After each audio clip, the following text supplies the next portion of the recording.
இன்றைக்கி எங்கள் வீட்டுக்காரோட அண்ணனுக்கு பர்த்டே. அதனால் என் வீடியோ பார்த்துருந்தீங்கன்னா கண்டிப்பாக உங்களுக்கு தெரிஞ்சிருக்கும். எங்கள் அத்தை வந்து யார் பர்த்டே இருந்தாலும் காலையிலேயே சூடாக கேசரி பண்ணி அவங்களுக்கு கொடுத்துருவாங்க. இன்றைக்கி அத்தை தான் கேசரி காலையில் பண்ணிகிட்டு இருந்தாங்க. அது எப்படி தான் பண்ணுறாங்களோ தெரியாது, அவ்வளோ டேஸ்ட்டாக இருக்கும்.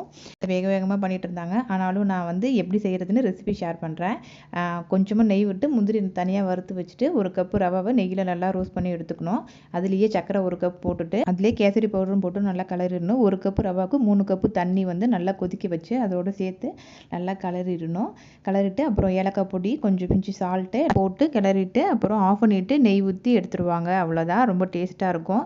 பசங்க ஈவினிங் ஸ்டெம் பார்க் போகணும்னு சொல்லியிருந்தாங்க. அப்புறம் அங்கே தான் போயிருந்தோம். ஆனால் வந்து க்ளோஸ் ஆகிருந்துச்சு. இந்த பார்க் வந்து நல்லா யூஸ்ஃபுல்லாக இருக்கும். ஏன்னா சயின்ஸ் சம்மந்தமாக நிறையா வச்சுருப்பாங்க. அதே நேரத்தில் விளையாட்டு சம்மந்தமாகவும் இருக்கும். பசங்களாம் போனால் நல்லா என்ஜாய் பண்ணுவாங்க. அப்புறம் வந்து போகிற வழியில் பக்கத்தில் ஒரு ரெஸ்டாரண்ட்டில் போயிட்டு சும்மா பானிபூரி பாவு பஜ்ஜிலாம் சாப்பிட்டுட்டு கொஞ்சம் நேரம் என்ஜாய் பண்ணிவிட்டு அப்புறம் நான் கிளம்பிட்டோம். நாளைக்கு பார்க்கலாம். பாய்.